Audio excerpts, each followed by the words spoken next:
Good evening and welcome back to Sports Talk ATL. I am Chase Earl, joined by Alex Lord. When we left you last week, it was all about Michael Penix, and it's going to be a lot of that leading up to the season. Throughout the season, they have created this situation. Now it's up to the Falcons and this coaching staff, particularly Raheem Morris, to navigate it to avoid any kind of tension, because it seems like a situation where there could be a lot of tension, especially with Kirk Cousins already showing his frustrations right after the pick. But it is not all about round two. We're going to break down the day 2 and the day 3 draft picks, beginning with day 2, starting with Ruke Orhorhoro out of Clemson, defensive tackle, defensive end. I think he's going to be playing 3-4 defensive end in this defense.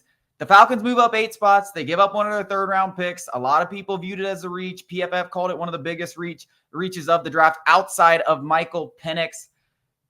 It seems like a reach on paper, but at the end of the day, I mean, you get this guy who's kind of a ball of clay. Like, this is all about what his potential could be. He's extremely athletic. He tested out of the waters in terms of athleticism. You hope you can mold into that. The Falcons haven't had the best track record of molding guys that particularly haven't had collegiate success, but that is the hope here.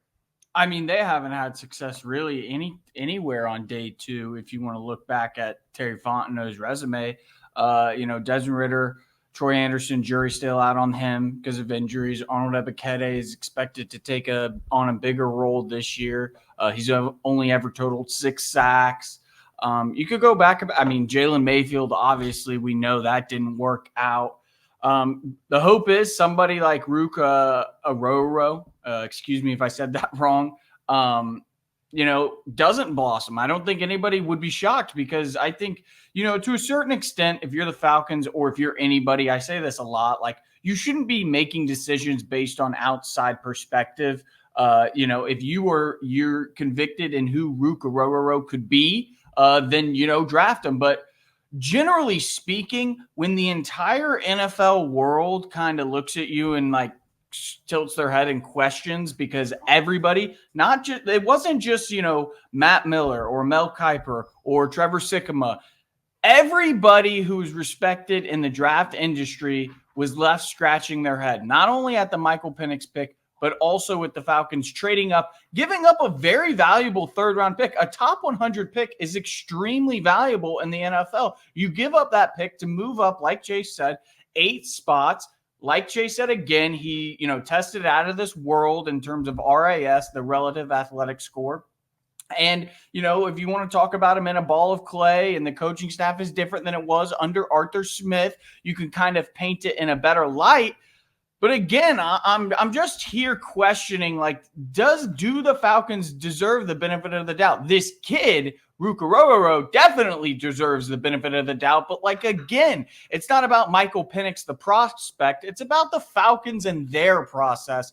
And it began with their first pick on day 2. Again, if Raheem Morris is a defensive guy, if he had conviction in who this kid can be, who are we to question it? Especially, the kid hasn't even taken a snap. So I'm not writing him off by any means. I hope he's a stud. I hope he's a superstar. We've been waiting for somebody like this. And like you said, I think, he profiles, at least physically, as that 3-4 defensive end, somebody like a Calais Campbell-esque kind of guy who can play on the edge in bigger packages and kick inside and kind of rush from the interior.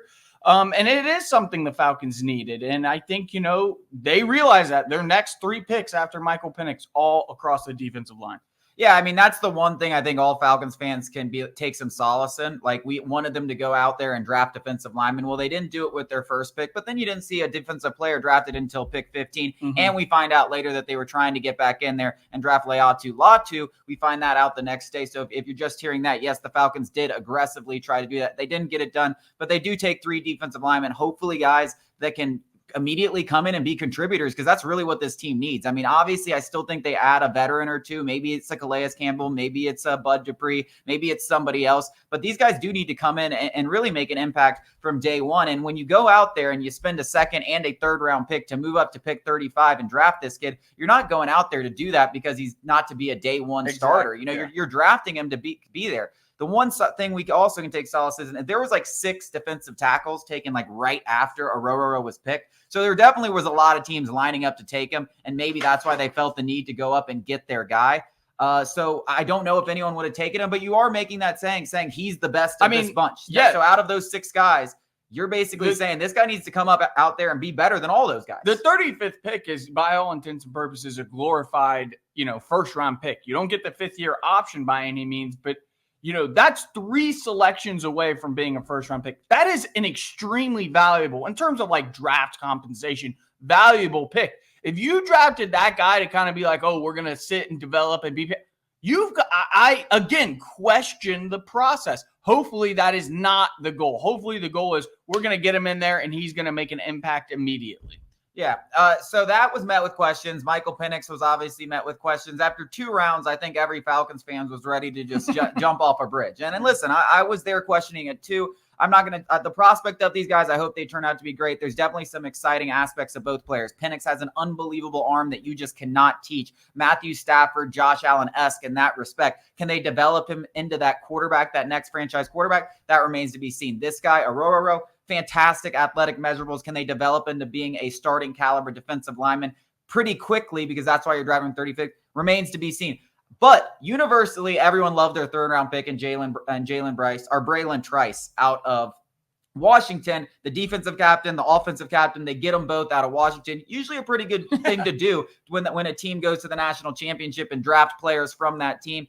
This is kind of the opposite. So we had a Orhorhoro who didn't have the college production but has the athletic measurables. It was the opposite with Bralen Trice. He's not the biggest defensive end or the outside linebacker, whatever position he's going to play. He's not the fastest, but the guy was an absolute pressure factory in college, led all of NCAA in pressures ahead of Laiatu Latu. He had 77, 9 more than Latu. So he had kind of the collegiate production that you're looking for and maybe a 2nd-round pick, but he fell to the 3rd because of those measurables. And a lot of times those pick turns out better than the guy who has the athletic measurables. Yeah, there's plenty of examples of day 2, and we're going to talk about some of the day 3 guys in the next segment, starting and making an impact.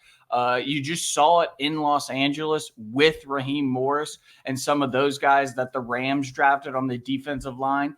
And I think clearly the idea is to kind of replicate that same success in Atlanta with some of these young defensive linemen. And Bralen Trice was a guy who, in those crazy, way too early mock drafts from a year ago, talking about this draft, Bralen Trice was like the popular guy going to the Falcons, whether it was in the 1st round, which was at the time, thought where he was going to kind of end up. He ends up falling because of some of the measurables that Chase is talking about.